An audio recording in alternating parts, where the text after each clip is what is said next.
Graças a Deus. Interessante, né? Você começa a meditar nas coisas que as pessoas falam e você parece que você é louco, porque essa música que estava tocando fala que Deus, Ele é capaz de fazer tudo por você. De onde essa pessoa tirou esse versículo? Qual é a base para ele falar isso? Deus, Ele faz tudo por honra do seu próprio nome, para que o nome dele seja glorificado. As ações dele sobre as nossas vidas são muito mais no sentido de consequências do que realmente um fato determinante para aquilo. E as pessoas, elas conseguem olhar para um Deus que é um Deus emocional,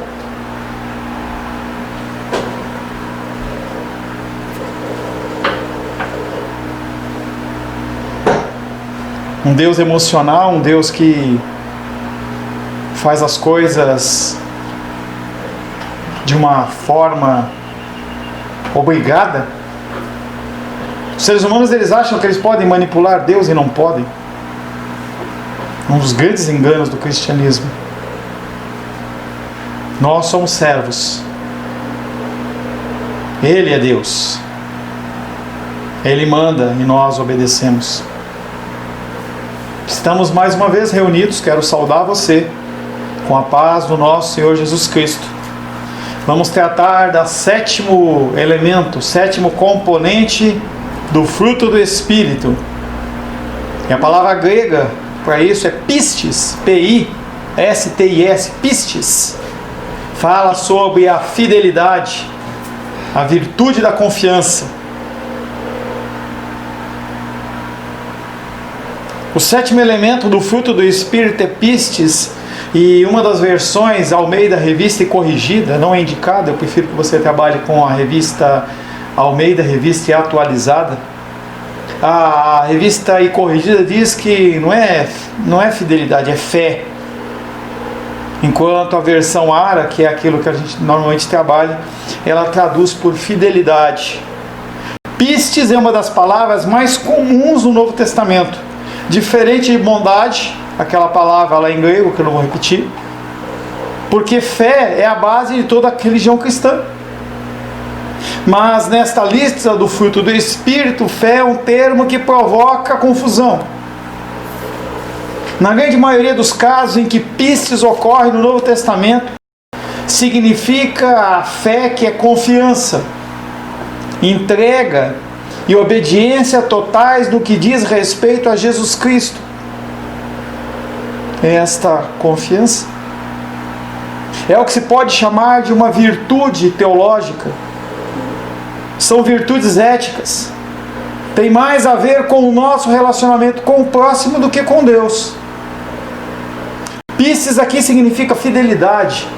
O pistis que está lá em Gálatas capítulo 5, verso 19, ele tem a ver, não é com fé, mas é com fidelidade. É confiabilidade, fidedignidade, que torna uma pessoa totalmente confiável e cuja palavra podemos aceitar completamente. Em inglês e em outras versões se traduz por honestidade. Quando examinamos as ocorrências de pistis com esse significado no Novo Testamento, frequentemente aparecerá que a melhor tradução é simplesmente lealdade ou fidelidade que nós temos nas nossas escrituras. O número de casos em que pistis tem esse significado no Novo Testamento é comparativamente reduzido. Mateus 23, 23.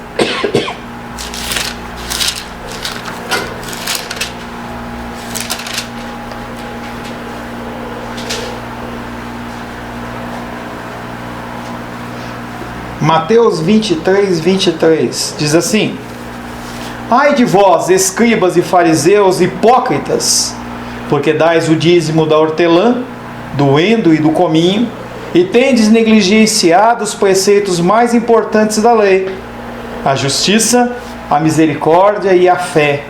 Deveis, portanto, fazer essas coisas sem omitir aquelas. Aqui Jesus acusa daqueles homens de serem benignos sem a motivação da bondade, e não numa condição de fazer aquilo com regularidade.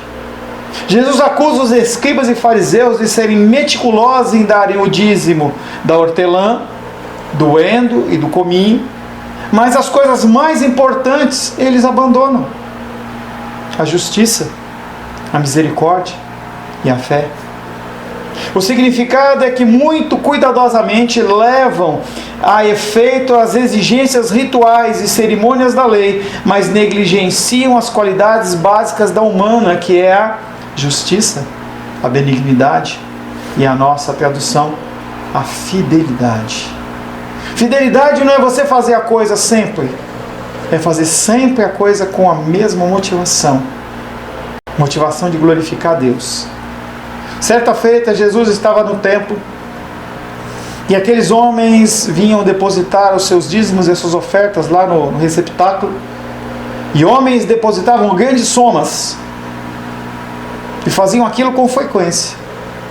Mas aquela viúva pobre foi lá e depositou 2 moedinhas, e Jesus fala: ela deu mais do que os outros. Por quê? Ela é fiel tanto no pouco quanto muito.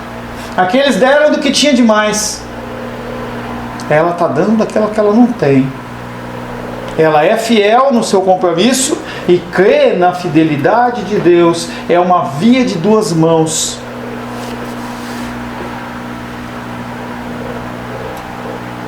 Em Tito capítulo 2, verso 10, abre aí por gentileza. Tito 2:10.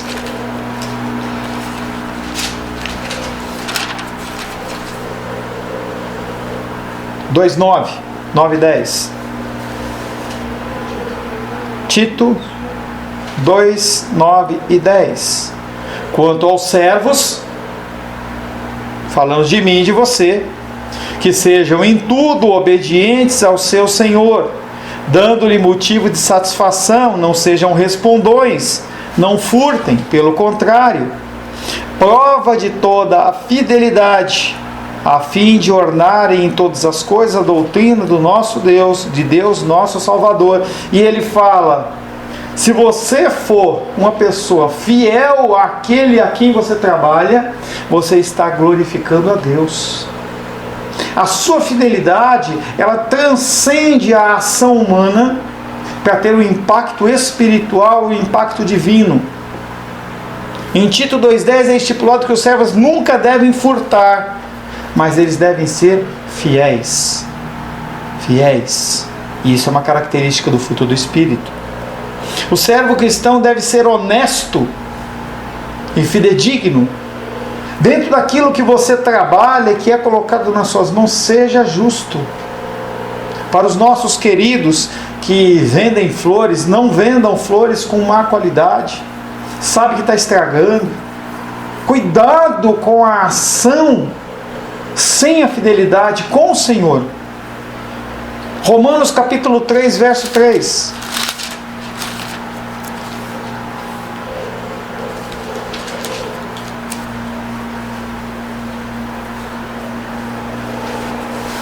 E daí, se alguns não creram, a incredulidade deles virá a desfazer a fidelidade de Deus?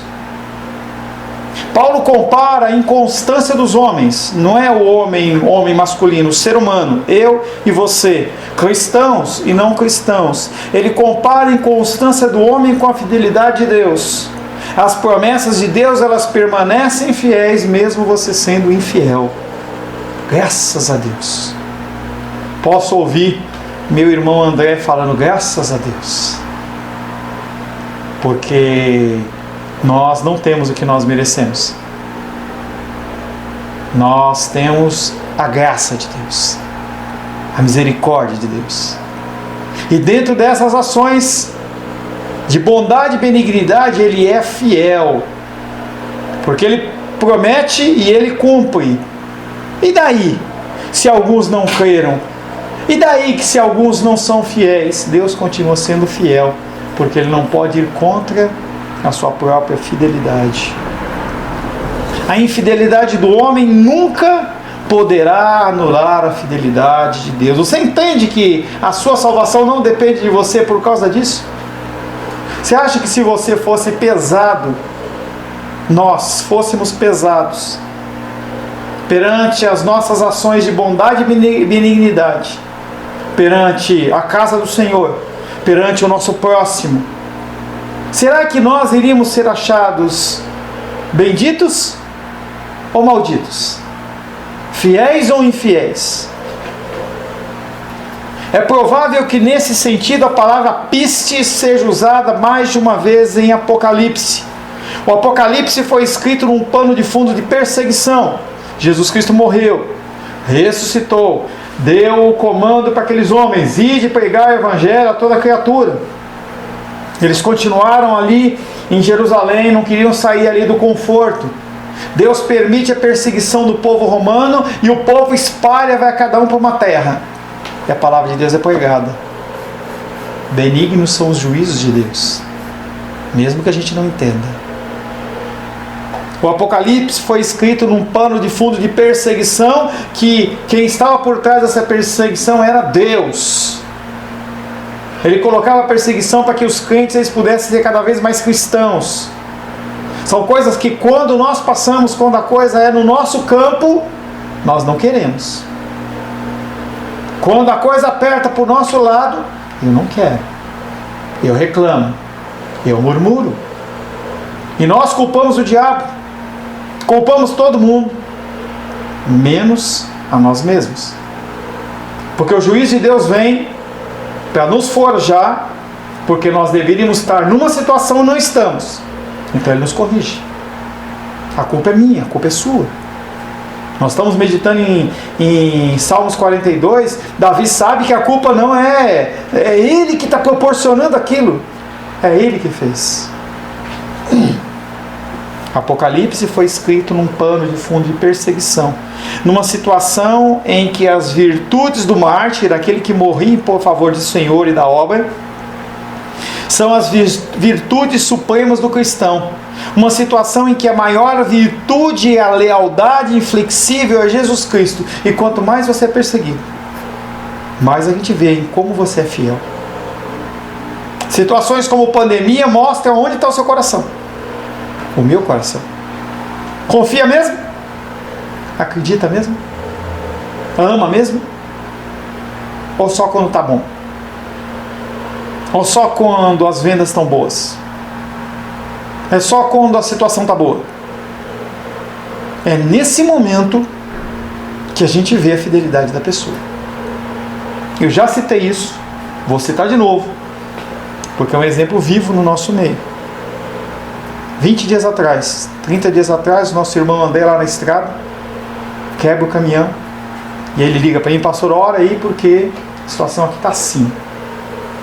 E eu não fiz uma ligação, não estávamos falando de vídeo, mas eu conseguia ver o semblante dele carregado, lutando para não murmurar.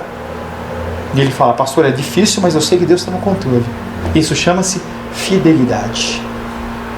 Coração está em polvorosa, mas a sua mente domina sobre ela. O seu espírito domina sobre ela. Eu quero brigar, eu quero explodir, eu quero murmurar, mas eu sei que Deus está no controle de todas as coisas. Apocalipse foi escrito num pano de fundo de perseguição, numa situação em que as virtudes do mártir são as virtudes supremas do cristão, uma situação em que a maior virtude é a lealdade inflexível a Jesus Cristo. Se você estivesse no tempo da igreja perseguida de Apocalipse, em que as pessoas eram colocadas, jogadas aos leões, você negaria? Se você fosse colocado numa estaca para ser queimado, você negaria? As pessoas naquela época negavam. Os soldados batiam as portas e eles falam assim: eu não. Lembra de Pedro? Estarei com o Senhor até a morte. Vai nada, Pedro. Antes do galo cantar 3 vezes, você vai me negar. Que é isso, Senhor?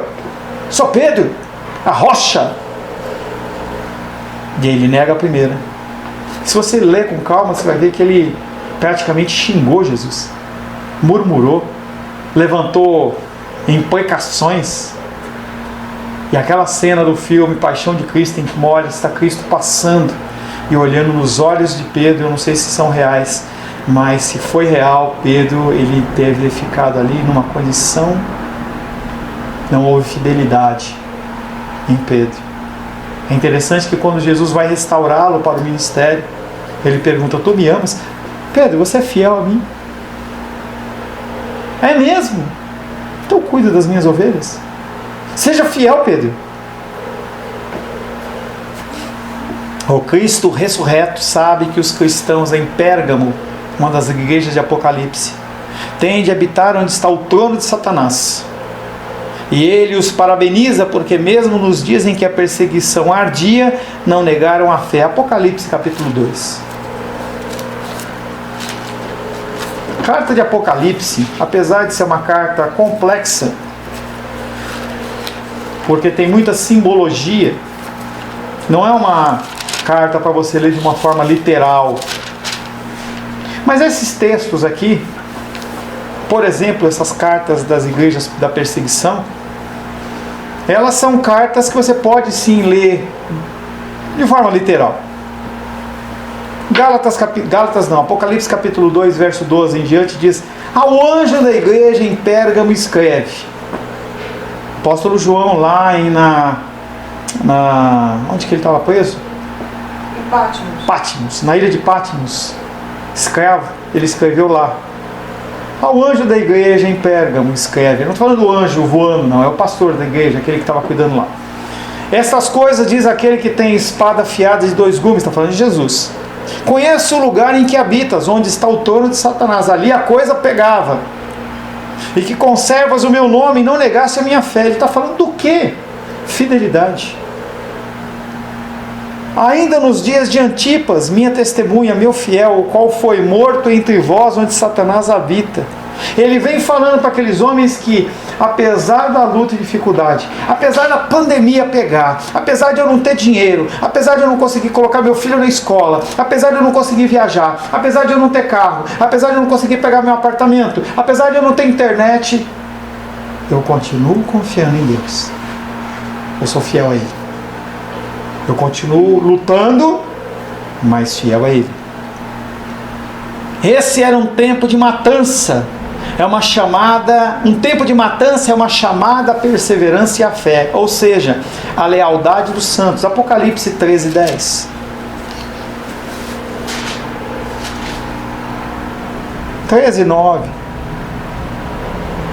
Apocalipse 13, 9. Se alguém tem ouvidos, ouça. Se alguém leva para cativeiro vai. Se alguém matar a espada, necessário é que seja morto a espada. Aqui está a perseverança e a fidelidade dos santos. Em meio a qualquer tipo de luta e dificuldade, inclusive risco de vida, eu não nego a Cristo.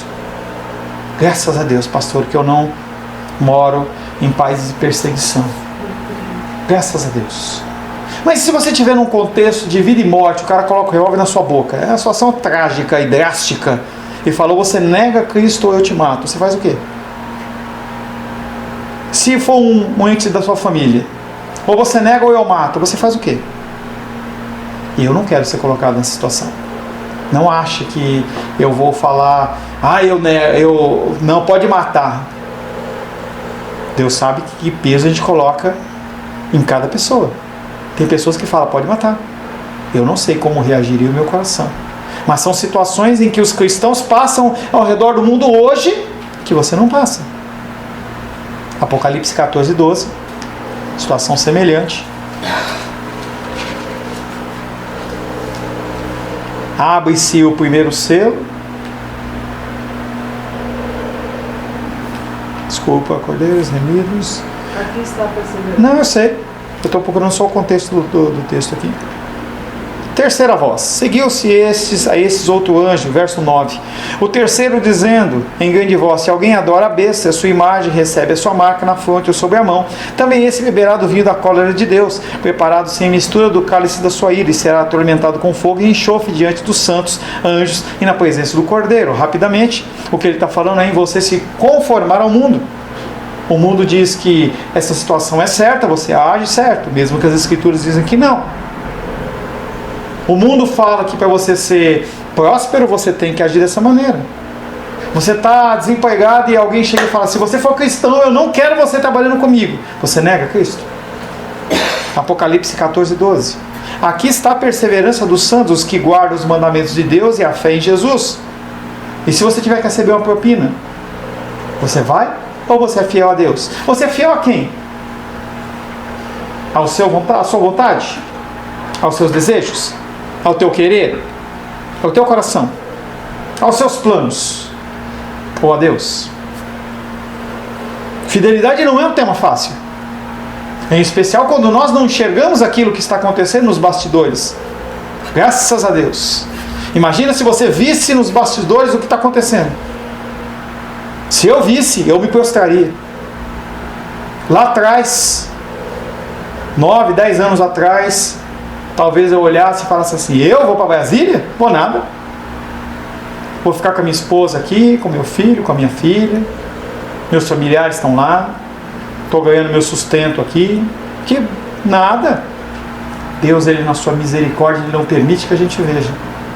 E aí Ele vai nos alimentando e nos capacitando a ser fiéis na nossa caminhada. Mas não é algo fácil. Fidelidade não é algo fácil. Esses são os principais usos da palavra pistes no sentido de fidelidade ou lealdade. Mas possuímos um modo de desenvolver e ampliar o seu significado. O adjetivo correspondente, pistes, é a palavra de fidelidade. O adjetivo é pistas. É muito mais comum do que o substantivo. Ele também tem dois significados que correspondem aos dois sentidos de piste. Significa crente. Aquele que é fiel é crente. Cristão, crente. Significa confiável, fidedigno, fiel. E hoje o que nós vemos é uma grande gama de cristãos, de crentes, que não têm o respeito da sociedade. Eu vou alugar o meu imóvel para um crente? Vou nada. Tem pessoas que não alugam para a igreja. Estava falando com um amigo meu, pastor Marcelo, amigo nosso. E ele falava que ele recebeu algumas pessoas de uma igreja em que o irmão ele foi... Não foi o irmão Marcelo, não, pastor Paulo, lá da igreja cristã, Cruz de Cristo. Ele fala que os irmãos eles foram para cultuar na igreja, que já tinha aberto. E quando eles chegaram lá, a igreja estava fechada. Conseguiram abrir a porta. O pastor levou tudo embora e foi embora. As pessoas elas ficaram sem saber para onde ir. Você acha que isso é um símbolo de fidelidade? De um dia para o outro a pessoa some? Diz que é o pastor, que é o representante de Cristo na terra? Deus fala de Ezequiel, lá em Ezequiel, de pastores que apacentam os seus próprios corações. Eu luto com isso, porque eu tenho que apacentar o seu coração e não o meu. Foi uma luta para mim na sexta-feira, porque eu fiquei sabendo muito tarde do falecimento do pai da Menise. E aí quando eu fiquei sabendo, eles falaram assim: olha, o enterro é tal hora. Mas eu falei assim: mas como que tem enterro? Como é que vai ter essa cerimônia toda aí em Covid? Nós enterramos a titia há um pouco mais de 2 meses. E não podia, foi eu e a Rosângela e os coveiros. E foi... Eu tirei fotos do negócio ali para ter alguma lembrança para minha mamãe, para meu titio, para alguma pessoa que queria ver. E aí eu fiquei naquela, será que eu vou ou não vou? Cheguei a pôr a roupa para ir, e eu falei, não é para eu ir. Apesar do coração estar triste, há um risco. E eu vou expor outras pessoas, é isso? Examinamos, pois, o caso do segundo significado e veremos que constitui essa lealdade neotestamentária. O que é essa fidelidade no Novo Testamento? Pistos é caracteristicamente o objetivo mediante o qual o servo bom e leal é descrito. Requer-se dos despenseiros que sejam encontrados fiéis. O que você é em relação aos seus recursos? O que você é em relação à sua esposa, ao seu marido, à sua filha, ao seu filho, os seus bens? Você é despenseiro. O que é um despenseiro? Abre 1 Coríntios capítulo 4, verso 2. 1 Coríntios capítulo 4, verso 2. Verso 1 primeiro. 1 Coríntios capítulo 4, verso 1. Assim, pois, importa que os homens nos considerem como ministros de Deus e despenseiros dos mistérios de Deus. Ora, além disso, o que se requer dos despenseiros é que cada um deles seja encontrado fiel. É algo que eu falo para as pessoas, em especial para os maridos. Eu falo assim: quando você encontrar Deus no céu, no dia do julgamento, Ele não vai perguntar, a primeira coisa que Ele vai te perguntar é: o que você fez com a esposa que eu te dei? O que você fez com o filho que eu te dei? Para a esposa, para a mãe, também a mesma coisa. Como que você lidou e tratou? Com que fidelidade você cuidou deles? Eles estão juntos. Esta é a palavra que Jesus usa a respeito do servo fiel, que é nomeado mordomo da casa inteira. Mateus capítulo 24, verso 45. Mateus capítulo 24, verso 45. Quem é, pois, o servo fiel e prudente, a quem o Senhor confiou os seus conservos para lhe dar-lhes sustento ao seu tempo? Jesus Cristo está falando da pessoa que ela é fiel. Você pode contar com ela. Ela vai fazer o que tem que ser feito. Doa a quem doer, em especial sua própria carne. É a palavra da recomendação e louvor dos servos bons e fiéis nas parábolas dos talentos. Lembra das parábolas dos talentos? Não precisa abrir, Mateus capítulo 25, verso 21. Um homem ia viajar. E ele pegou 5 com 1. 2, 3? Era 5, 3 e 1? Ou 5, 2 e 1? Fugi, não importa. Eu acho que é 3. 5, vamos dizer, não lembro. Vamos lá, 5, 3 e 1. Então ele pegou 5 talentos, com mais 3, 8, com mais 1, 9. Entenda que um talento, ele equivalia a aproximadamente 32 quilos de ouro. 2 talentos, obrigado Luísa. 5 com mais 2, 7, com mais 1, 8. O recurso do seu senhor eram 8 talentos. 8 talentos que equivalem mais ou menos a 32 quilos de alguma coisa. No caso, ouro. 1 grama de ouro, muito dinheiro. Imagina 32 quilos. Vezes 7. 5, 2, 7 vezes 8. E aí ele pega para um e fala assim: olha, eu estou a 5 talentos de ouro. Não uma nota, uma grande quantidade de material. Chega para o segundo e fala: estou 2. Estou para o outro 1. Fala: olha, eu dei cada um numa quantidade porque eu sei que cada um tem uma habilidade. Cuida para mim. Aquele que tinha 5 falou: opa, eu conheço meu Senhor. Vou ver quais são os melhores investimentos. Nos dias de hoje, é CDB, é renda fixa, é ouro, é investimento em imóveis. De 2 talentos fez a mesma coisa. Mas um talento olhou e falou assim: e se eu investir e perder? Mas o seu Senhor entregou porque sabia que ele tinha condição. E ele não faz nada. Quando o Senhor volta: olha, Senhor, eu tinha 5. 5 vezes 30, 150. Agora eu dobrei isso, te devolvo 300. Aí o Senhor fala assim: show, era isso que eu esperava de você. E você que recebeu 2? O Senhor me deu 60 quilos. Toma mais 60.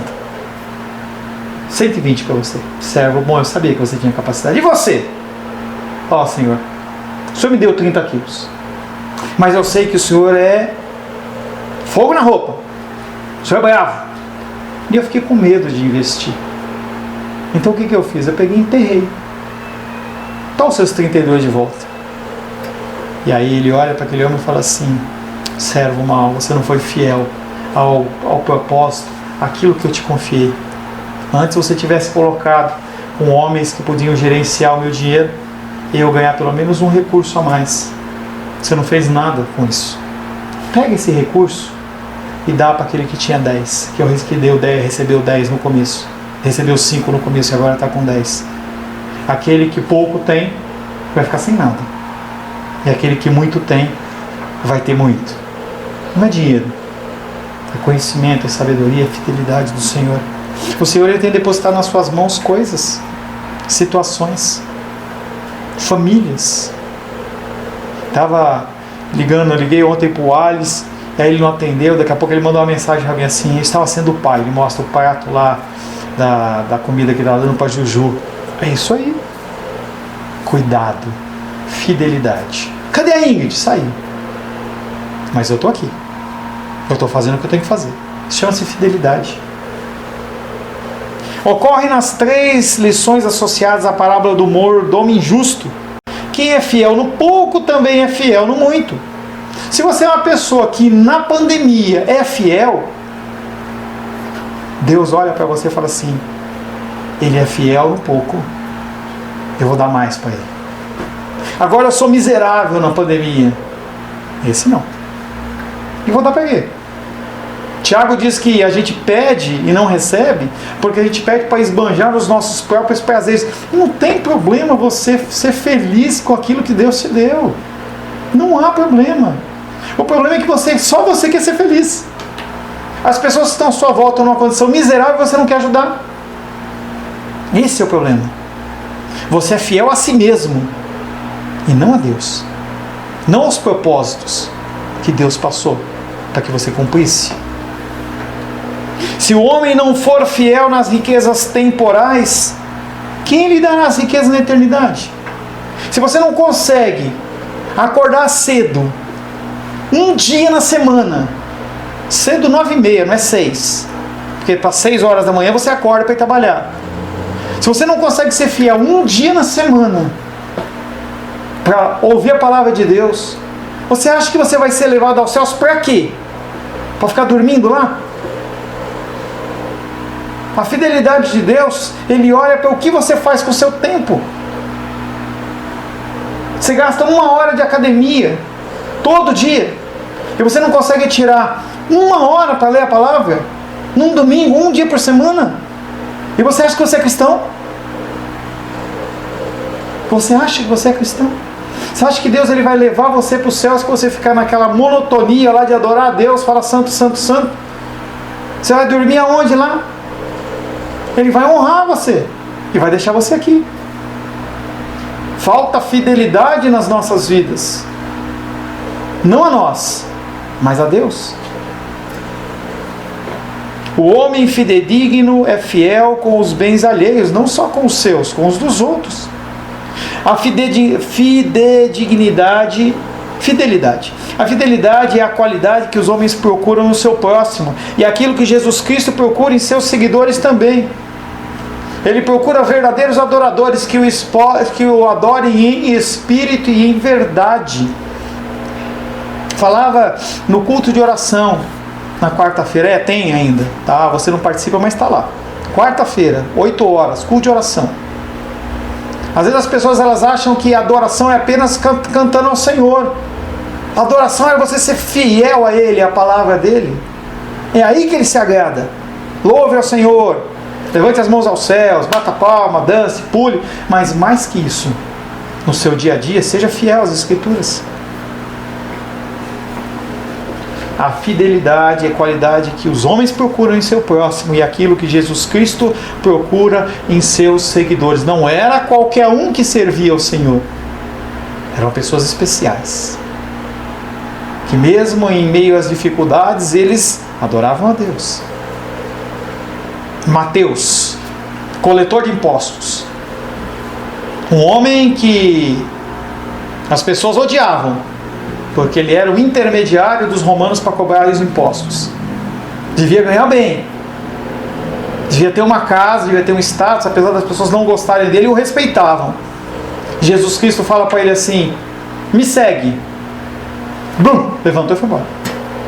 E o salário do mês? E o resto? Ninguém fala.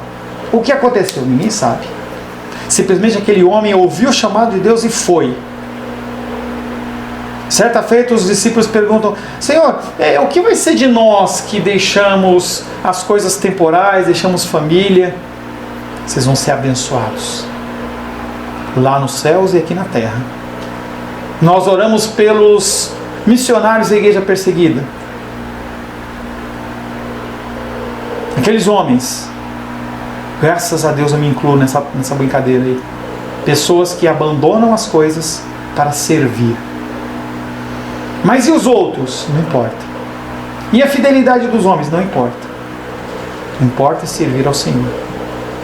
O que importa é servir ao Senhor. A fidelidade é a qualidade que os homens procuram em seu próximo. Se você for procurar um sócio, procure a fidelidade de Deus. Não a fidelidade moral nem humana, a fidelidade de Deus. E que Deus procura também os seus seguidores. Deus, Jesus Cristo, quando ele foi escolher os seus discípulos, ele não colocou uma placa lá, falou assim: precisa-se de 12 discípulos. Principalmente porque o que Jesus tinha para oferecer era nada. O próprio Senhor não tinha onde recostar a cabeça. Mas ele chegava para os homens, chegou para Pedro, seu irmão, e falou assim: larga essas redes aí que eu vou fazer você pescador de homens. Eles não perguntaram nada. E permaneceram fiéis. 3 anos de dificuldade que aqueles homens passaram. E as suas esposas? Aqueles homens tinham família. Tinham filhos.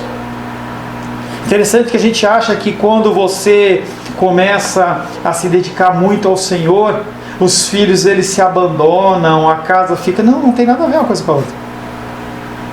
Se você começar a estudar um pouco em 1500, 1600, eu não lembro o ano, tá? Se digitar peregrinos não, puritanos, você vai ver que eram homens que tinham 10, 12 filhos e faziam tudo e estavam todos no caminho certo. Por que hoje está tanta destruição nos lares?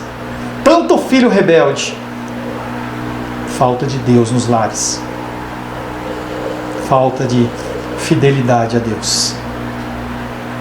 Busque o seu sustento, busque a sua capacitação, mas busque a Deus. Ele é aquele que vai abrir as portas que estão fechadas e fechar aquelas portas que não têm que estar abertas.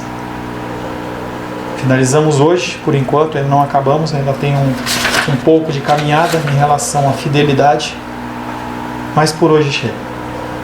Tratamos o contexto de bondade, tratamos o contexto da fidelidade, e eu oro para que Deus ele comece a desenvolver no seu coração isso, algo que já existe, porque se você não tem fidelidade no seu coração, você não é crente, então essa palavra não é para você. Mas se você é cristão, está aí dentro, mesmo que seja escondidinho. Senhor, em nome de Jesus, agradecemos pela tua fidelidade, porque ela não é mensurada pela nossa fidelidade. Porque tu és bondoso, benigno, amoroso, paciente conosco. E nós, Pai, queremos retribuir isso de alguma maneira. E uma forma de nós retribuirmos, Pai, é sermos fiéis às tuas Escrituras. Que nós possamos, Pai, aprender, entender, ser capacitados pelo Senhor. Oro em nome de Jesus. Amém. Graças ao nosso bom Deus.